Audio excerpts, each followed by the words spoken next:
नमस्कार,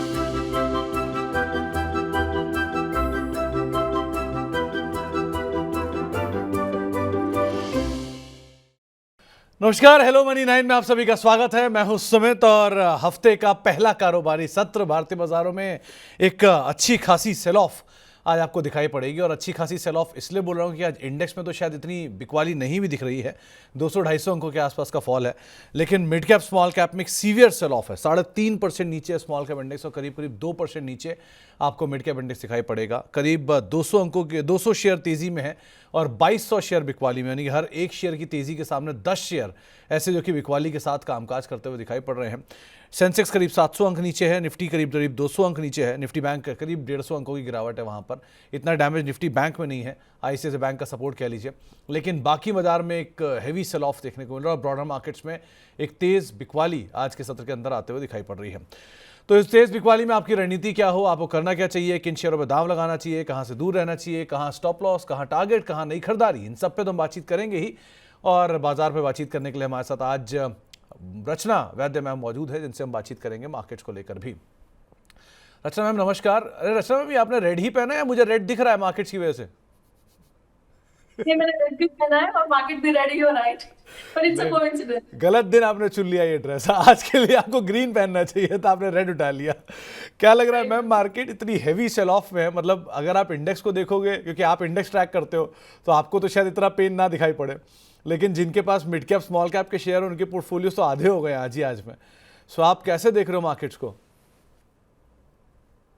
सुमित जी, जब मार्केट में वो कहते हैं ना, you buy a correction but you don't buy a carnage.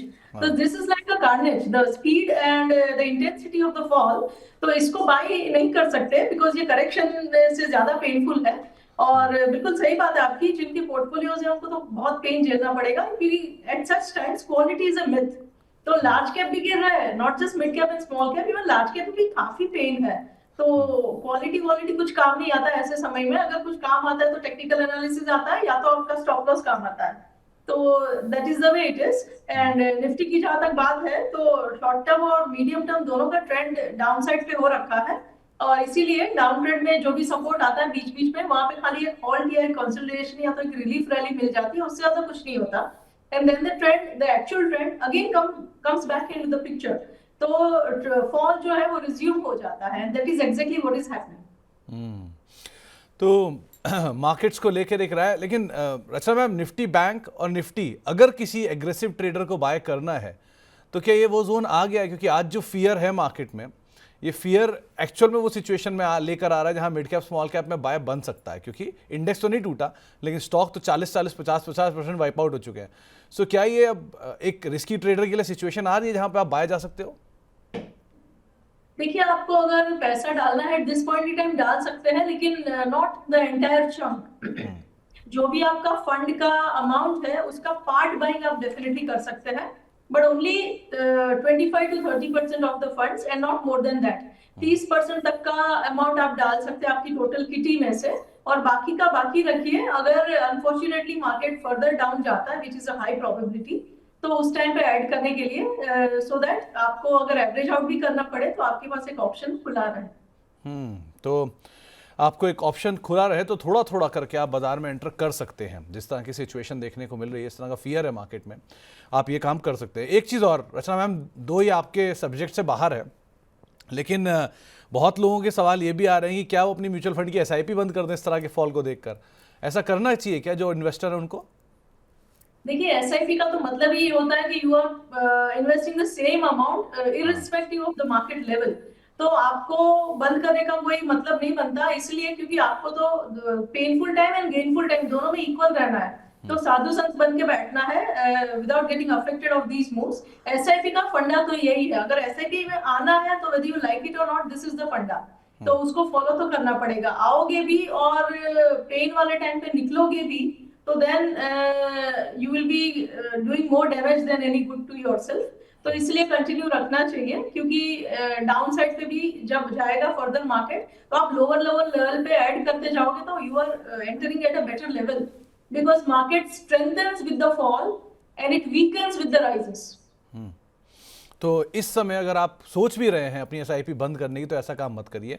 Instead अगर आपसे पॉसिबल हो तो आप थोड़ी बढ़ा भी दीजिए, ताकि आपको ज़्यादा यूनिट कम दामों पर आते हुए मिले। ये एक और तरीका हो सकता है। लेकिन हाँ, घबराइए मत इस सिचुएशन में।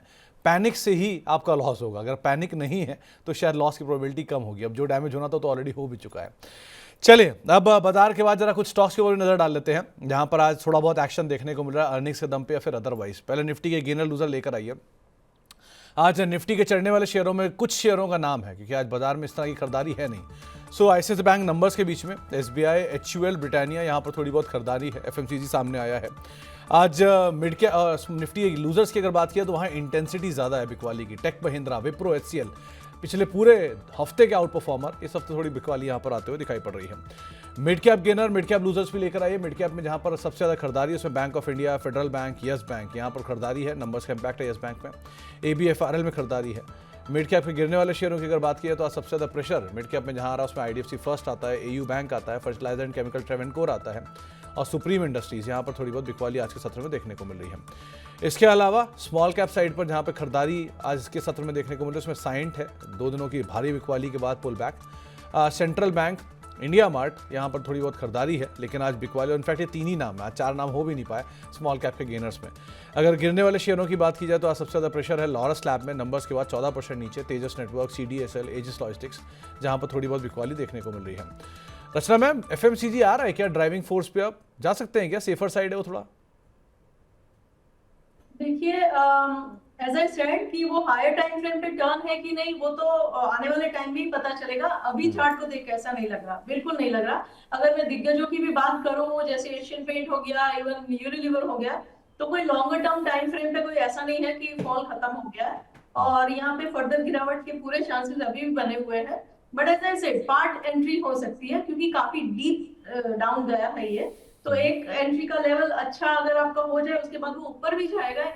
If you add more even at a higher price, तो भी एक लॉट आपके पास लोअर लेवल का होगा, तो it will help you in getting a better average price. और अगर फर्दर डाउन गया तो you have your rest of the kitty waiting, तो you can add at that time also. तो पार्ट एंट्री जरूर करें, लेकिन ये ना माने कि अब ये यहाँ से नहीं गिरेगा फर्दर।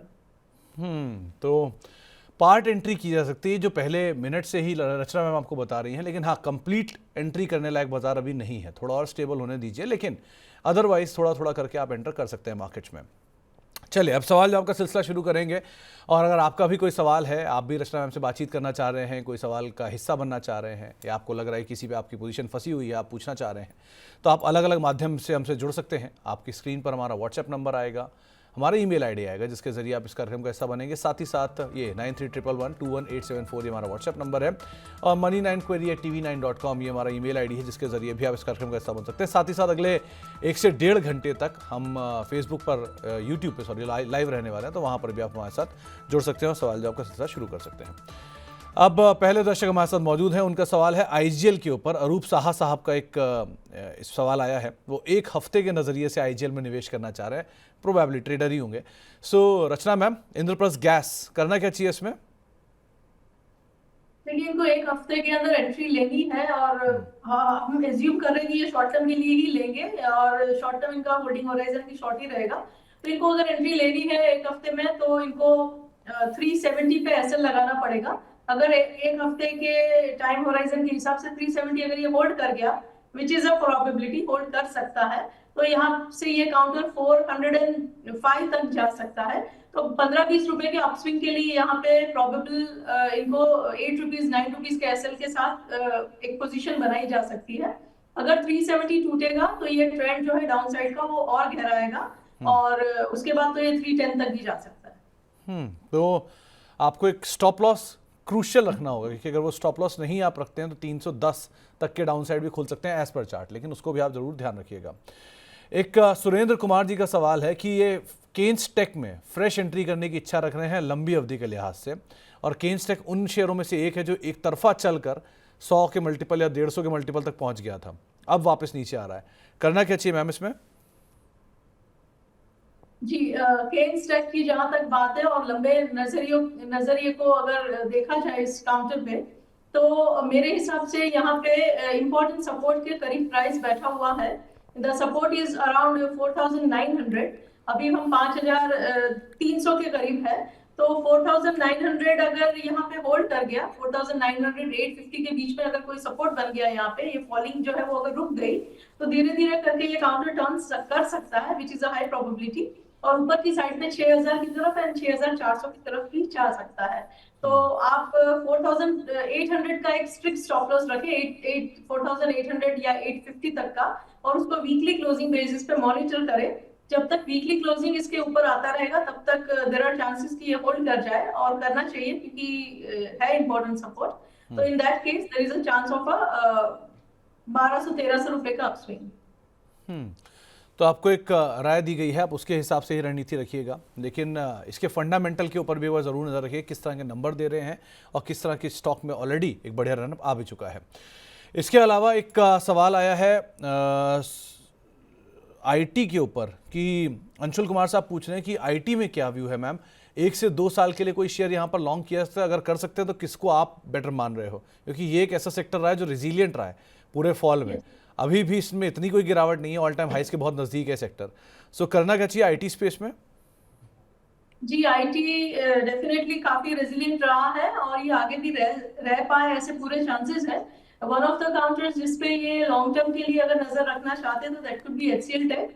एंड एचसीएल टेक में ये काउंटर जब तक करीब करीब 1,500 के ऊपर रहेगा तब तक यहाँ पे पूरे चांसेस है कि आने वाले एक आध साल में ये काउंटर हमें 2,000 क्रॉस करता हुआ दिखाई दे और उसके ऊपर भी जाए। अगर मिड कैप्स वगैरह में इनको इंटरेस्ट है तो in that case persistence should be the counter, जहाँ पे 5,400 के ऊपर जब तक रहेगा भाव तो ये फर्दर हायर 8,000 की तरफ जा सकता है ओवर अ लॉन्गर टर्म।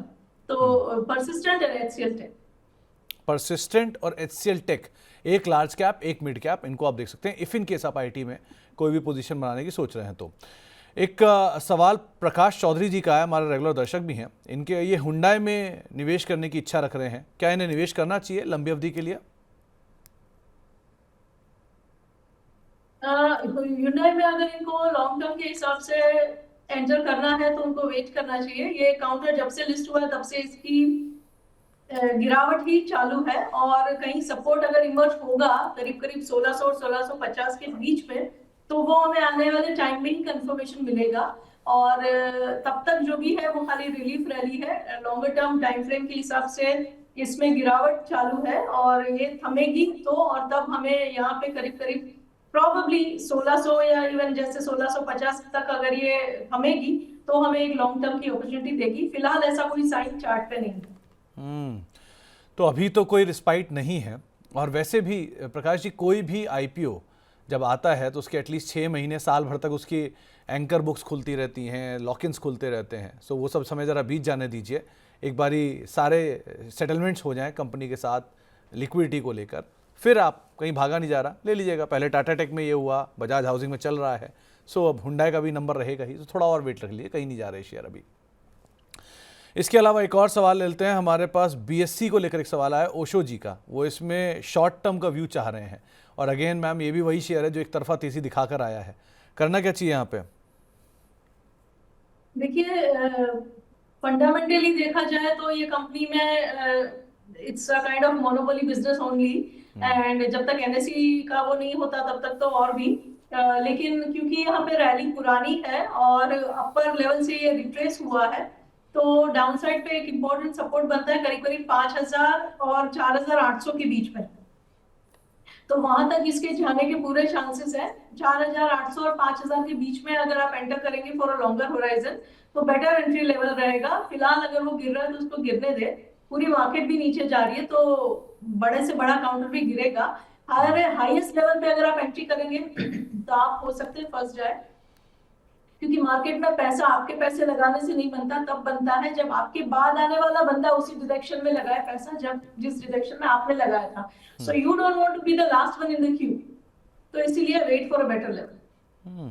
अच्छी लाइन है मैम ये भी, कि पैसा आपके पैसा लगाने से नहीं बनता, आपके बाद जो लगाने आएगा उसके लगाने से पैसा बनता है। Very nice. ओला इलेक्ट्रिक को लेकर मैम एक उत्तम कुमार साहब सवाल पूछ रहे हैं, ये भी हाल फिलहाल की ही लिस्टिंग है और एक तरफा चला फिर एक तरफा बिकवाली, अभी क्या किया जाए इसमें? देखिए, जहां तक ओला की भी बात है तो यहाँ पे अगर इनका नजरिया लॉन्ग टर्म का है तो इनको अगेन इस काउंटर को 80 के ऊपर निकलने देना चाहिए और उसके बाद ही इसमें पढ़ना चाहिए, क्योंकि फिलहाल इसमें भी डाउन ट्रेंड है और ये कहीं पे भी अगर थमेगा तो that could be around somewhere around 60 and 65।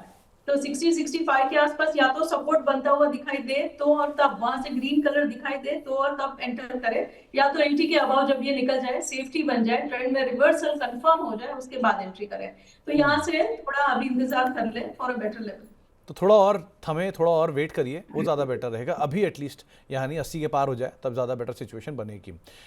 अंकित जी का एक सवाल आया है फोर्टिस हेल्थ केयर को लेकर। इन्होंने इसमें निवेश कर रखा है और ये शायद और निवेश करने की इच्छा भी रख रहे हैं। ये पिछले साल का बहुत स्टार परफॉर्मर था, मैक्स हेल्थ केयर के साथ साथ ये भी बहुत चला था सेक्टर में। अभी क्या करना चाहिए मैम? देखिए, health care as a sector जो है वो ओवरऑल मार्केट को आउट परफॉर्म कर रहा है और ये कंटिन्यूएशन रहना चाहिए। बट यहाँ पे again timing will be crucial, क्योंकि ओवरऑल मार्केट का जो रिपल इफेक्ट है उससे बचना ब्लूएस्ट ऑफ ब्लू चिप्स के लिए भी नामुमकिन है।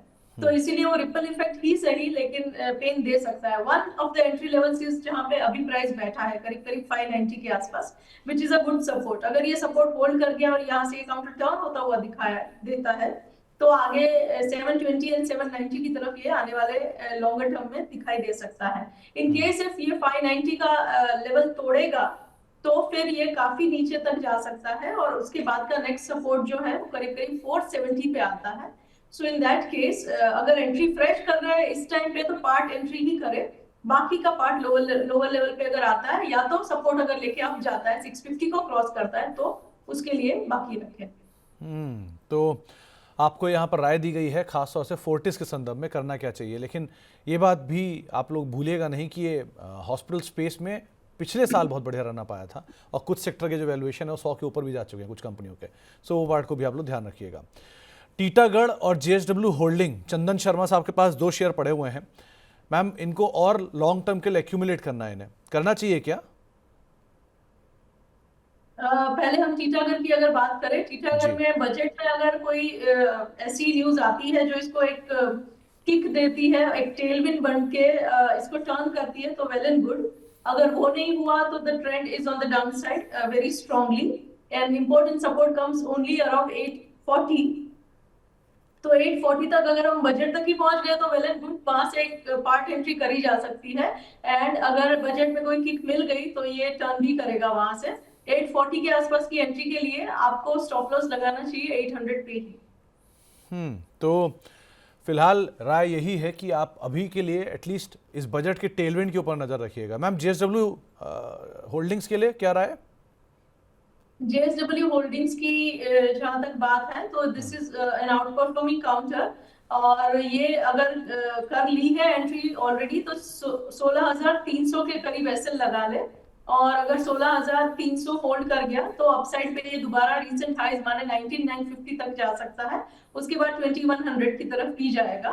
और अगर 16 टूट गया, 16,300 टूट गया तो इनको फिर ये स्टॉक कंसोलिडेशन में जाता हुआ दिखेगा for some time. In that case it would become an avoid. तो अभी के लिए आपको लेवल्स बताए गए हैं जिनको आप फॉलो कर सकते हैं। एक सवाल मैम आया था अभी एक दर्शक का, उन्होंने पूछा है कि एल&टी, हाँ अविनाश जी का सवाल है, एल&टी और ट्यूब इन्वेस्टमेंट में क्या करना चाहिए मौजूदा दरों पे। मैम, इसमें एक चीज़ और मैं ऐड करना चाहूँगा कि इस तरह के जो शेयर हैं जिनकी क्वालिटी अच्छी है, बहुत अच्छी क्वालिटी की कंपनियाँ हैं और अच्छे खासा करेक्शन भी दिखा चुके हैं जैसे ट्यूब स्पेशली, तो इस तरह के शेयरों में क्या लॉन्ग टर्म के इन्वेस्टर थोड़ा थोड़ा एंटर कर सकते हैं एल&टी ट्यूब टाइप शेयरों में? जी कर सकते हैं। When as you yourself said कि थोड़ा थोड़ा करके करें, एकदम से ना कूदे। तो थोड़ा थोड़ा करके आप जब तक करते हो तब तक it is fine. You can definitely make one entry whether it is in एल&टी और whether it is in Tube Investments, दोनों में ही आप पार्ट एंट्री कर सकते हैं। एल&टी बेसिकली साइडवेज है और ट्यूब इन्वेस्टमेंट काफी करेक्ट कर चुका है। ट्यूब इन्वेस्टमेंट में इंपॉर्टेंट सपोर्ट जो कि आपको दूसरी एंट्री भी देगा दैट वुड बी अराउंड 2700। तो 2700 के अराउंड ट्यूब में आपको एक एंट्री मिल सकती है। एंड मैम, एल&टी साइडवेज में है और अभी फिलहाल lower end of the range के आसपास है। तो अगर यहाँ पे ये सपोर्ट ले लेगा, करीब करीब 3250 के आसपास सपोर्ट बनता है। 3250 अगर होल्ड कर गया which is a high probability तो वहां से टर्न करके दोबारा से ये 3800 की तरफ जाने के लिए निकल पड़ेगा with the okay support of overall market. Ma'am, एक सवाल ग्रीव्स कॉटन पर आया है। 182 रुपए के दाम पे खरीदारी है और वो एवरेज करने की भी राय मांग रहे हैं। क्या इसमें एवरेज करना चाहिए? इसमें एवरेज कर सकते हैं। Counter is looking good and जब तक ये 210 के ऊपर बना रहेगा तब तक ये गुड दिखना कंटिन्यू करेगा। और अपसाइड पे जैसे उसने सपोर्ट दिखाया है, अगर वो चीज होल्ड कर जाए 2-4 दिन भी, 236 पे है अभी, और 200 को अगर होल्ड कर जाए 2-4 दिन के लिए भी, तो ये 290 की तरफ आने वाले टाइम में जा सकता है। तो एवरेज के लिए सही दाम पर फिलहाल ग्रीव्स कॉटन खड़ा है, जहां पर आप एवरेज कर सकते हैं। सुनील बिश साहब पूछ रहे हैं कि एक स्टॉक में ये निवेश करना चाह रहे हैं लंबी अवधि के लिए। दो नाम जो इन्होंने चुने हैं उसमें एक है एक्साइड और दूसरा है गेल। आप इन दोनों में से कोई नाम सोच रहे हो कि हाँ इनमें से किसी एक नाम में जा सकते हैं लॉन्ग टर्म के लिए? हम दोनों चार्ट्स को चेक कर लेते हैं। अगर एक्साइड की बात करी जाए तो सपोर्ट यहाँ से करीब करीब 50 to 60 रुपीज लोअर लेवल पे आता है, करीब करीब 260 पे सपोर्ट आता है। तो वहां पे थोड़ी फर्दर गिरावट की तैयारी के साथ एंटर करना होगा, अगर एंटर करना है तो। एक्साइड के अलावा दूसरा कौन सा नाम बताया आपने? एक एक्साइड और दूसरा गेल। गेल। ओके, गेल की जहां तक बात है from a longer term horizon, तो यहाँ पे भी ट्रेंड इज डाउन एंड यहाँ पे भी 40 रुपए करीब करीब डाउन जाके यहाँ से सपोर्ट आएगा 130 के करीब। तो दोनों में ही सिचुएशन और चार्ट सेटअप सिमिलर है। आप कोई में भी एंटर करें, 40 से 50 रुपए का आपको डाउन साइड के लिए रेडी रहना है।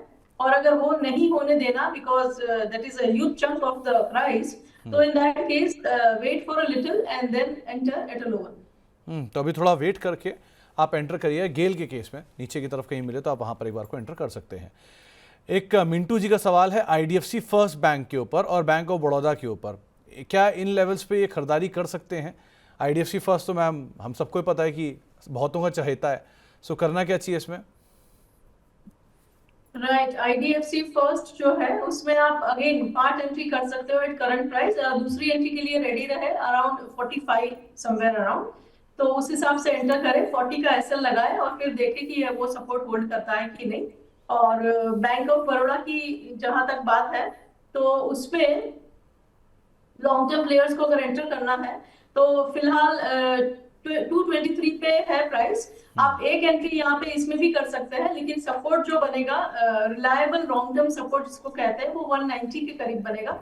तो दूसरी एंट्री 190 के लिए पैसे बचा के भी रखें। ओके एक अर्पण गोस्वामी साहब एचएफसीएल के बारे में पूछ रहे हैं। 107 रुपए के पास दाम पर इनके पास खरीदारी के हैं और ये शेयर भी एकदम से न्यूज़ पे चला था, फिर वापस कूल ऑफ हो गया। अब क्या किया जाए? एचएफसीएल में एक स्ट्रॉन्ग सपोर्ट बनता है करीब करीब 85 के आसपास। ये वहां पे अगर पहुंचेगा तो, और तब अगर ये सपोर्ट दिखाएगा तो एक टर्न का पॉसिबिलिटी वहां से बनता है। एंड मेरे हिसाब से that level should give a bounce from there which could be reliable over longer term as well. तो 80-85 के बीच में अगर एंट्री करेंगे तो बेटर है। अगर एंट्री ऑलरेडी डन है तो वहां पे एसएलवी स्ट्रिक्टली रखें। तो एंट्री अगर कर रहे हैं तो आप स्टॉप लॉस ज़रा स्ट्रिक्टली यहाँ पर मेंटेन करके चलिएगा। अब लुधियाना चलते हैं, वहाँ पर मनीष जी हमारे साथ मौजूद हैं बातचीत करने के लिए। मनीष जी नमस्कार। मनीष जी सुन पा रहे हैं आप? चलिए शायद संपर्क टूट गया, लेकिन इनका सवाल मैम जियो फाइनेंस पर है और ये इनका ही नहीं, कई सवाल और भी आ रहे हैं जियो फाइनेंस को लेकर। 318 रुपये के दाम पे खरीदारी है, 66 शेयर हैं। क्योंकि जियो फाइनेंस में जब सबने खरीदारी की थी तो ये सोचे खरीदारी की थी कि ये एक बड़ा मल्टी बैगर बनेगा रिलायंस के टर्म्स पे, बनेगा भी, लेकिन वो एक साल के अंदर ही सिचुएशन पलटती हुई दिख रही है। सो आप क्या राय रखते हो जियो फाइनेंस को लेकर? देखिए, उसने largest of large caps and bluest of blue chips भी जो है वो 8-8 10-10 साल तक पेन में रह सकते हैं। और ये चीज हमें as an investor long term ही है तो भूलनी नहीं चाहिए। तो यहाँ तक जहां तक इस काउंटर की बात है, ये ऑलरेडी काफी गिरा है और करीब करीब जहां से लिस्ट हुआ था उस लेवल के करीब पहुंच गया है, ऑलमोस्ट 235 पे है। मेरे हिसाब से 220 का लेवल यहाँ पे होल्ड करना चाहिए और वहां से एक रिवर्सल दिखने के वेरी हाई चांसेस है।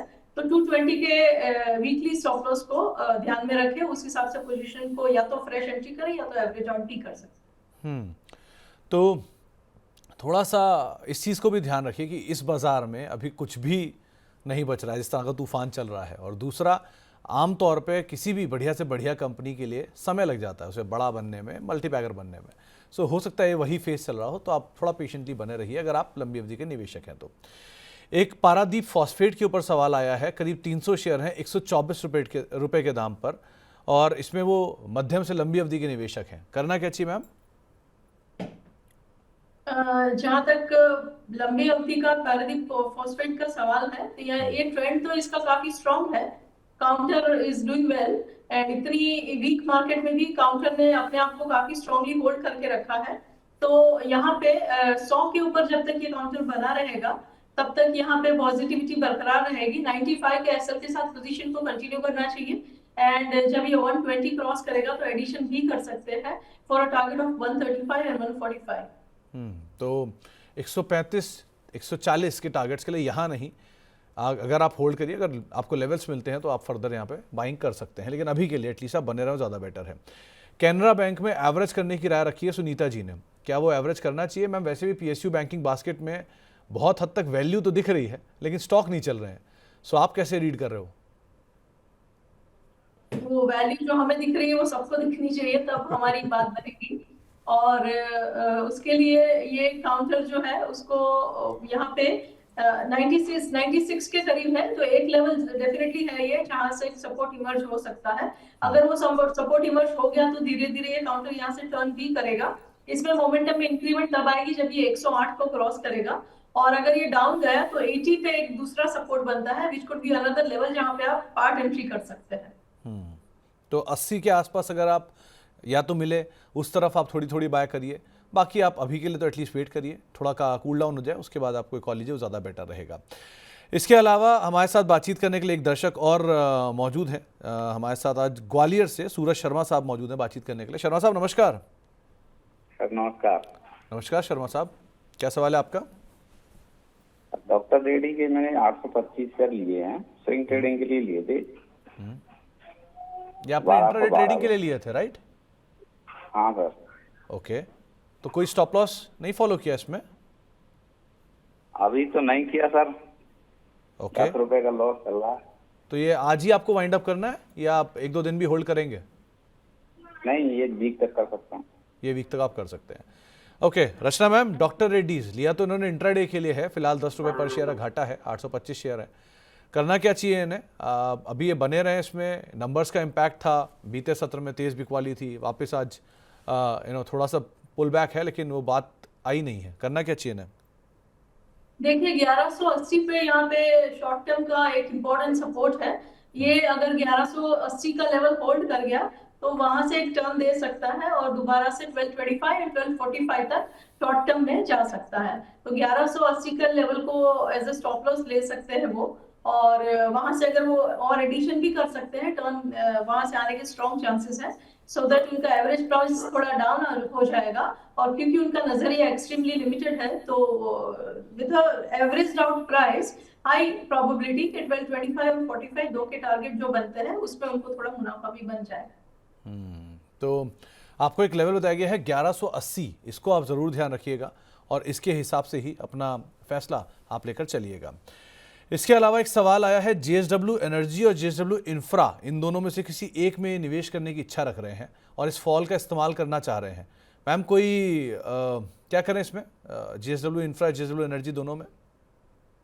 देखिए जेएसडब्ल्यू एनर्जी में 500 के आसपास एक स्ट्रॉन्ग सपोर्ट है। अगर वो सपोर्ट होल्ड कर गया तो यहाँ पे एक चांसेस है कि अपस्विंग स्ट्रांगली प्ले आउट करेगा, जो इस काउंटर को 615 और 650 की तरफ लेके जा सकता है। तो उस हिसाब से इस काउंटर को प्ले करें। जेएसडब्ल्यू इंफ्रा की जहां तक बात है, तो इसमें कोई ऐसा सपोर्ट अभी इमर्ज नहीं लग रहा, तो यहाँ इसको अवॉइड करें।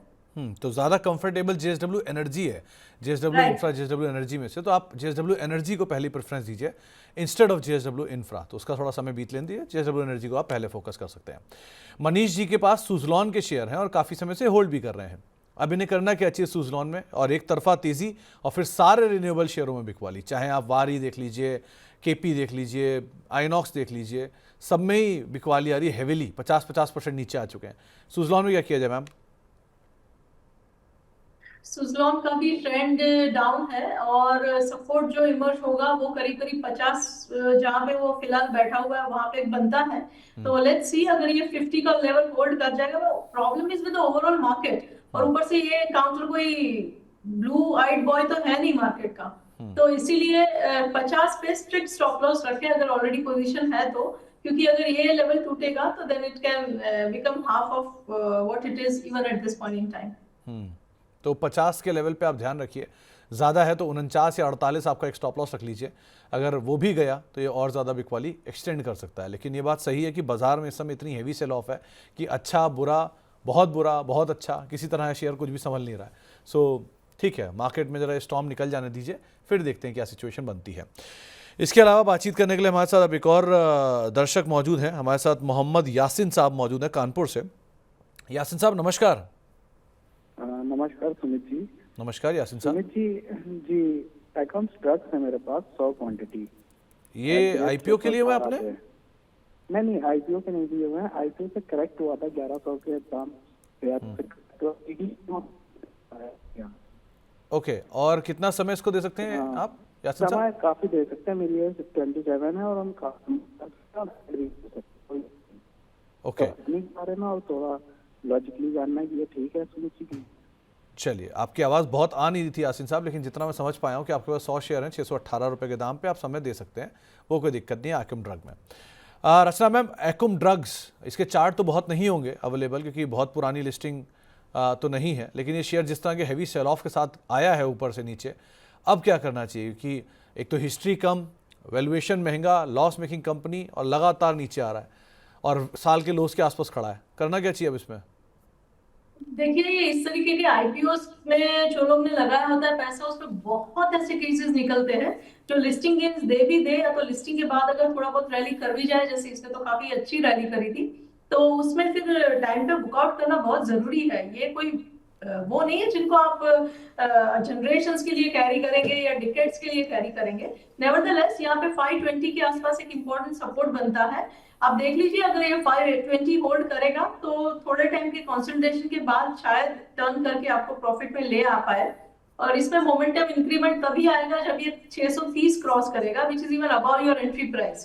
तो तब तक कंसोलिडेशन का पेन झेलने के लिए रेडी रहे। इमीडिएट टर्न के चांसेस नहीं दिख रहे, और 520 के स्टॉप लॉस को रिलीजियसली फॉलो करें। तो 520 का जो स्टॉप लॉस है उसको आप लोग रिलीजियसली फॉलो करिएगा।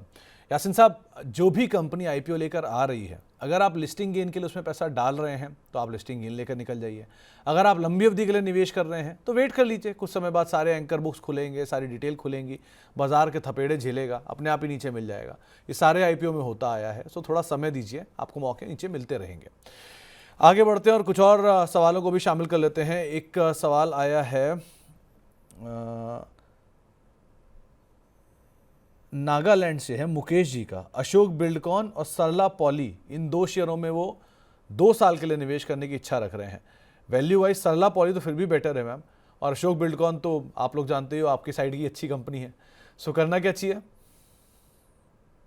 जी, अशोक बिल्डकॉन की जहां तक बात है तो ये प्राइस अभी फिलहाल एक इम्पोर्टेंट सपोर्ट पे ऑलरेडी है, और 230 के आसपास का ये सपोर्ट है जो मेरे हिसाब से होल्ड करने के अच्छे चांसेस बनते हैं। 230 और 240 के बीच में कहीं भी ये अगर एंट्री करते हैं, या तो इनकी ऑलरेडी एंट्री है, तो यहाँ से ये 280 तक जाते हुए या 280 के प्लस भी जाते हुए हमें मीडियम टर्म में दिख सकता है। सो अशोका बिल्डकॉन को उस हिसाब से वो प्ले कर सकते हैं। एंड दूसरा कौन सा काउंटर बताया इन्होंने? अशोका बिल्डकॉन, सरला पॉली। सरला पॉली जी, आप ट्रैक कर पा रहे हो? सरला पॉली फिल्म्स मैम, सरला परफॉर्मेंस फाइबर्स के नाम से आपको मिलेगा ये। 544222 ये BSE कोड है।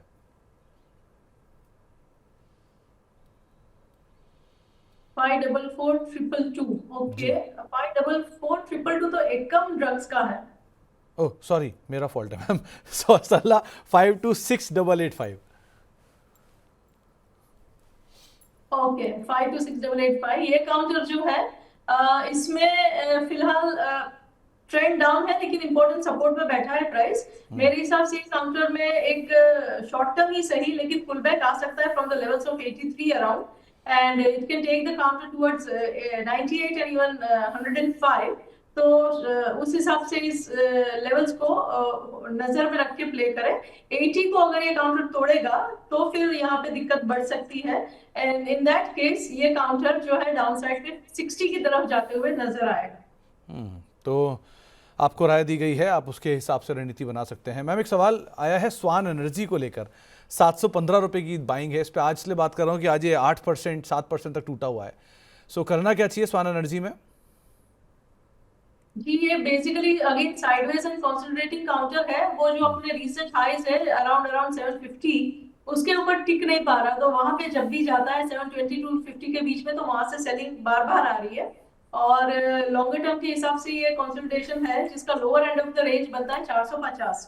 तो बी प्रिपेयर्ड कि यहाँ से फर्दर डाउन जाएगा ये 450 की तरफ, वहां से एक सपोर्ट इमर्ज होने के स्ट्रॉन्ग चांसेस बनेंगे। तो यहाँ नहीं, लेकिन हाँ अभी नहीं, थोड़ा और नीचे आ जाए, कंसोलिडेट हो जाए, उसके बाद आप फैसला लिएगा। वैसे भी अर्निंग्स एक बड़ा ट्रिगर है इसके लिए, उस अर्निंग को भी आप जरूर ध्यान रखिएगा। शक्ति दत्ता शुभांकर साहब का सवाल है, इनके पास IEX पे खरीदारी करने की इच्छा रख रहे हैं। क्या वो जोन आ गया है जहां पे IEX में लॉन्ग जाना चाहिए? जहां तक IEX में फ्रेश एंट्री की बात है तो this is definitely one level जहां पे एंट्री कर सकते हैं, लेकिन अगेन फुल एंट्री नहीं कर सकते आप क्योंकि ओवरऑल मार्केट वीक है। तो पार्ट एंट्री जरूर करें और 159 के सपोर्ट के साथ ये एंट्री हम करने जा रहे हैं। तो हमें ये ध्यान में रहना चाहिए कि 150 के आसपास का सपोर्ट यहाँ पे होल्ड करना बहुत जरूरी है। अगर ये 150 होल्ड कर जाएगा तो धीरे धीरे टर्न होके 190 एंड 220 की तरफ जाता हुआ नजर आना चाहिए। ओके, एक सवाल आया है सभिया जी का, ये हमारे रेगुलर दर्शक भी हैं। इन्होंने सवाल पूछा है कि जिन जुपिटर वैगन्स 355 रुपीस तक डाउन जाने के बाद बाउंस बैक कहाँ तक आ सकता है। सो मैम इनको पता है, ये लग रहा है कि 355 तक आएगा। सो अगर यहाँ तक आता है तो वहाँ से बाउंस कहाँ तक का ये देखें। देखिए अगर बाउंस आएगा इसमें फ्रॉम अराउंड लेवल ऑफ 355 तो that bounce can take the counter towards 500। तो 500 तक का बाउंस वहां से पॉसिबल है एंड स्टॉप लॉस होगा इन दैट केस 310। तो 310 उस समय पर सभिया जी आप स्टॉप लॉस लगाएगा अगर 355 आता है तो, और उस सूरत में 500 तक का बाउंस भी आप शायद एक्सपेक्ट कर सकते हैं। कुमार स्वामी साहब पूछ रहे हैं कि EMS लिमिटेड में लॉन्ग टर्म के लिए जाया जा सकता है क्या मैम? एक बहुत बढ़िया तेजी EMS ने पहले दिखाई थी, फिर कूल ऑफ हो रहा है अभी। करना क्या चाहिए इसमें? ये काउंटर कंसोलिडेशन में जा चुका है और यहाँ पे सपोर्ट बनता है उस रेंज का 720 के आसपास। 720 के आसपास अगर ये सपोर्ट लेता हुआ आपको दिखाई दे तो आप इस पे एंट्री कर सकते हैं फॉर अ टारगेट ऑफ 900। लेकिन 700 के नीचे इमीडिएटली 690 के करीब एसएल लगा दीजिएगा इन दैट केस, ताकि ये कंसोलिडेशन अगर फाइनली डाउन साइड पे ब्रेक डाउन हो ब्रेकआउट के बदले तो आप फंस के ना बैठ जाए। तो आपको लेवल बताया गया है और तरीका ही बताया गया है, उसको आप फॉलो कर सकते हैं। बातचीत करने के लिए हमारे साथ राजेंद्र सिंह साहब मौजूद हैं चंडीगढ़ से। सिंह साहब नमस्कार। नमस्कार जी, नमस्कार। नमस्कार सिंह साहब, थैंक यू। क्या सवाल है आपका? मेरे पास 400 शेयर है PTC इंडिया के 151 में, तो I want to know future prospects. I bought it for dividend yield. Okay, PTC India के, और इसमें नजरिया क्या दे सकते हो आप सिंह साहब? मैं तो लॉन्ग टर्म का इन्वेस्टर हूँ। लॉन्ग टर्म के इन्वेस्टर है, ओके। रचना मैम करना क्या चाहिए? एक 139 पे अभी चल रहा है, 151 पे नहीं खरीदारी है, 400 शेयर है। वैल्यू वाइज तो ये कंपनी ठीक है लेकिन काफी टूट भी चुका है ऊपरी स्तरों से। करना क्या चाहिए अभिनय? जी इनका एंट्री लेवल बुरा नहीं है, तो एक तो उनकी एंट्री सही है और दूसरा अगर ये लॉन्ग टर्म के लिए रहना चाहते हैं और अगर ये काउंटर इनके एंट्री के नीचे चला जाता है तो फिर 100 के आसपास ये दूसरा अटेम्प्ट भी कर सकते हैं for an addition of more quantity. तो उनका प्राइस जो है वो थोड़ा एवरेज आउट हो जाएगा। 100 के आसपास जब ये एंट्री करेंगे तो उनको 80 पे एसएल लगाना पड़ेगा अगर ये टाइम अनफॉर्चुनेटली आया तो। एंड अगर ये करंट लेवल से जहां पे बैठा है 130 के आसपास अगर सपोर्ट ले लेता है तो well and good. In that case it can soon go towards 200 and 220। तो आपको यहाँ पर नहीं लेकिन जो लेवल्स बताए गए हैं उनके हिसाब से आप यहाँ पर अपनी रणनीति बनाकर चल सकते हैं सिंह साहब। एक और दर्शक मौजूद है, दीपक शर्मा जी मौजूद हैं राजगढ़ मध्य प्रदेश से। दीपक जी नमस्कार। नमस्ते सर। नमस्कार दीपक जी। जी सर, मेरा सवाल था सर हिमाद्री केमिकल स्पेसिस पर। हिमाद्री केमिकल्स पे जी आपने 214 के दाम पे खरीदारी कर रखी है, राइट? जी जी 214 पे खरीदे सर, 60 शेयर है मेरे पास। ओके। तो सर और इनको कितना मैं समय आप इसे दे सकते हो? सर दे सकता हूँ 2 साल पर। ये 700 रुपये जाके वापिस नीचे बहुत नीचे आ रहा है, तो क्या बेच दो, इस पे निकल जाऊंगा क्या? ओके। शर्मा साहब, एक चीज़ आपको इससे रिलेटेड और बता देता हूँ मैं, बाकी आपको कॉल तो रचना मैम ही देंगी, लेकिन इसमें रिसेंटली प्रमोटर स्टेक ले रहा है और ये इसी क्वार्टर में नहीं ले रहा है, पिछले 3 क्वार्टर से लगातार खरीद रहा है और वो बढ़ाए जा रहा है स्लोली एंड स्टेडली अपना स्टेक। तो जब जब ये दाम के आसपास कहीं आता है प्रमोटर एक्टिव हो जाता है। इस बार क्योंकि अर्निंग चल रहा है तो अभी प्रमोटर ले नहीं सकते, लेकिन जस्ट वेट एंड वॉच वाली सिचुएशन वहाँ ज़्यादा बेटर है, ये फंडामेंटल साइड पे। अब रेस्ट आपको जो लेवल्स हैं वो आपको रचना मैम बताएंगी। रचना मैम, करना क्या चाहिए? हिमाद्री स्पेशलिटी केमिकल 60 शेयर हैं, 214 रुपये के दाम पे खरीदारी है। अब ये थोड़ा नीचे आ गया है लेकिन ये तो अभी भी गेन में है। करना क्या चाहिए ना? जी, इनका काउंटर ऑलरेडी 2 बैगर बन चुका है, तो इनको अपना एसएल जो है उसको ट्रेल करके 465 पे ले लेना चाहिए और रखना चाहिए ये एसएल, ताकि आए हुए गेन्स पूरे के पूरे कम तो हो ही गए लेकिन कम से कम चले ना जाए। तो 465 के स्टॉप लॉस को रिलीजियसली फॉलो करें। वीकली क्लोजिंग अगर इसके नीचे दिखे तो फिर that would be a red signal, and अगर 465 होल्ड कर गया, जिसके चांसेस बन रहे, तो दोबारा इनके 600 की तरफ जाते हुए काउंटर दिख सकता है। तो आपके लिए राय यही कि आप 465 आप एक स्ट्रिक्ट स्टॉप लॉस रखिए, अगर उसके नीचे जाता है वीकली बेसिस पे तो आप एग्जिट कर जाइए ताकि आपके गेंस खत्म ना हो, और बाकी जो अपडेट्स हैं इस कंपनी से रिलेटेड जो चीज़ें आ रही हैं उनको आप ज़रूर ध्यान रखिएगा। इसके अलावा अदानी पोर्ट के 100 शेयर खरीद रखे हैं 1240 रुपये के दाम पर। करना क्या चाहिए रचना मैम इनमें? इनका नजरिया लॉन्ग टर्म होगा, ये मैं मान के चलती हूँ। और अदानी पोर्ट्स को अगर लॉन्ग टर्म के हिसाब से देखा जाए तो दिस काउंटर इनकी one of the best companies में से है। तो यहाँ पे फिलहाल भले ही पेन में हो, लेकिन 950 के आसपास तक की गिरावट के बाद यहाँ पे एक सपोर्ट इमर्ज होने के स्ट्रॉन्ग चांसेस है। और अगर ये लेवल होल्ड कर गया 950, तो अपसाइड पे ये मार्केट के साथ टर्न भी उतना ही क्विकली करता है जितना मार्केट से ज्यादा क्विकली टर्न कर सकता है। तो 950 तक के पेन के लिए अगर ये रेडी रह सकते हैं तो इनको आने वाले टाइम में ये काउंटर टर्न होता हुआ दिख सकता है when the market entirely turns. तो अभी आप वेट करिए, लेकिन बाजार में जहां सिचुएशन थोड़ी पलटती है ये सब शेयर पहले सबसे पहले आगे आते हुए दिखाई पड़ेंगे, जहां पे शायद रिवर्सल आए। तो अभी के लिए एटलीस्ट बने रहना ज़्यादा बेटर है। Apollo micro system long term के लिए निवेश करने की इच्छा रखी गई है, क्या करना चाहिए इसमें रचना मैम? जी, अपोलो माइक्रो सिस्टम की जहां तक बात है, तो यहाँ पे प्राइस के हिसाब से काफी गिरावट आई है from the higher levels, and chart का जो अपट्रेंड है वो डिस्टर्ब ऑलरेडी हो गया है।